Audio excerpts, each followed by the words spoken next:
What's up, everybody? Josh Armijo here. I hope everybody's doing good and well and stuff. I got an album review to do for you, and I'm going to be talking to you about the new album from the band No Zodiac, entitled Eternal Misery. This is released on Beatdown Hardwear. Now, if you're not too familiar with this band, they are based out of Chicago, Illinois, and the best way to describe the sound of this band would be a very beatdown heavy, brutal death metal rooted style of hardcore. Now, this is a band that has undergone a lot of musical transformations over the last couple of years, going so far as back to their early 2010 demo releases, when this band had a more straight-up, metallic hardcore sort of sound going for them. And of course, within all of those demo releases, this band showcased a lot of potential. Moving forward to 2013, we had their debut full-length entitled Population Control. Of course, this is where the band began to change their sound stylistically to cater to a more heavier, almost death metal influenced sort of sound.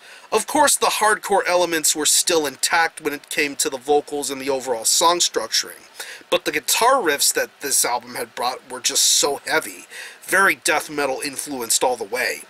And it only showcased what No Zodiac would later become known for, bringing in some incredible breakdowns, awesome riffs, awesome vocals, just a really good package going for them. And now we have the sophomoric effort from No Zodiac entitled Eternal Misery. I believe there's a new vocalist to be brought into the forefront, so it's going to make for something completely interesting once you listen to it. It's 9 tracks, and it clocks in at around 30 minutes in length, and whereas Population Control pretty much showcased the style, the different sort of clashing styles between hardcore and other variations of metal, Eternal Misery sets to deepen that sort of style even further. There is a lot more emphasis of death metal influences to be heard here, but yet this band still maintains a hardcore sort of aesthetic.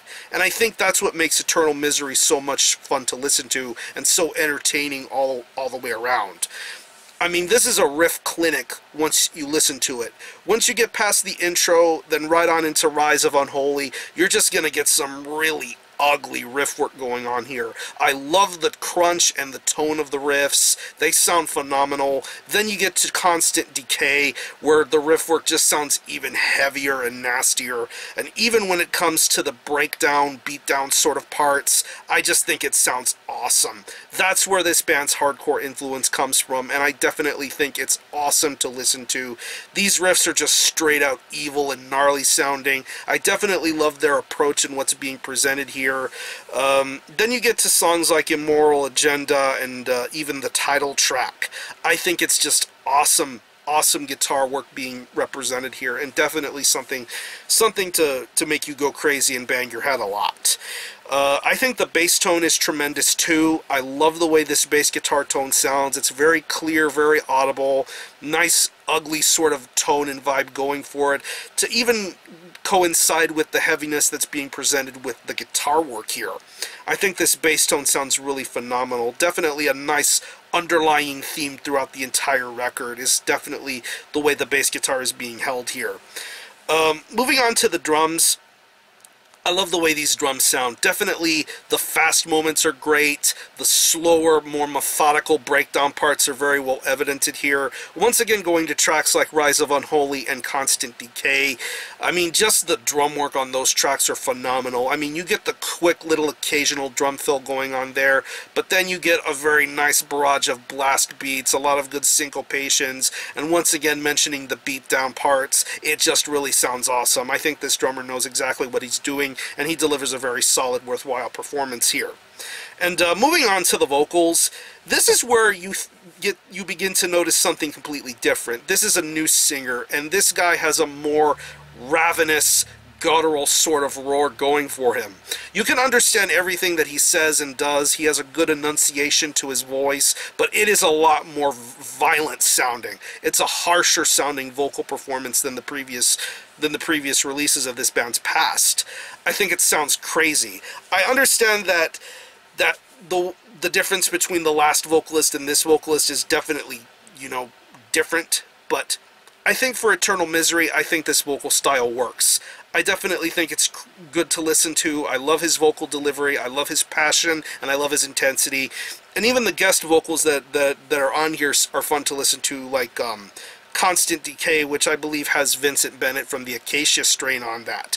It literally sounds like a phoned-in vocal performance. He was on the phone, and he literally just screamed his words right into it. They recorded that and put it on this song. At least that's how I think it sounds, but I still think it's fun to listen to. And then you got Jonathan from Parasitic Ejaculation on the track Immoral Agenda. I definitely think it's fun to hear his very guttural voice being heard on here. Definitely different sounding to hear his vocals on a song like that, but still, I think it's fun to listen to. But overall, if you're into the more current wave of modern hardcore that incorporates death metal riffs, structurings, breakdowns, all that sort of stuff, No Zodiac is the band for you to be checking out. If you were a fan of the first album, I would say give this new album a listen. I definitely think it's worth getting interested into. I really enjoy the breakdowns, I love the riff work, I love the vocal stylings. I definitely think this is a different sort of hardcore style, but I think No Zodiac pull it off quite well here. So, if I had to pick any favorite tracks, I would definitely have to say Rise of Unholy, Constant Decay, Tormented, Immoral Agenda, and one of the instrumental tracks that closes this record, Endless Misery. I would say that's a really good song. So I'm going to leave you some links in the description box as to how you can get a hold of this album and listen to it. I will leave you a link to an exclusive full album stream by Slam Worldwide. This album is streaming in its entirety on that YouTube channel, so I will link you that video so you can listen to it in its entirety, hear it for yourself, and be your own judge as to whether you think it's worthy being purchased or not. I will also link you to where you can purchase a physical copy. It is available on CD and 12-inch vinyl. There are also t-shirt and long sleeve options available, just in case you want to represent and get some merch from this band. So, again, the album is Eternal Misery by No Zodiac. This is released on Beatdown Hardwear. Check this out. And for the time being, I'm going to give this a very solid 8 out of 10. Very awesome beatdown hardcore with a lot of great death metal influences represented here. So support No Zodiac. I'm going to conclude this review. Thanks all for watching. Thanks for checking out my channel. And until the next time, Armijo out.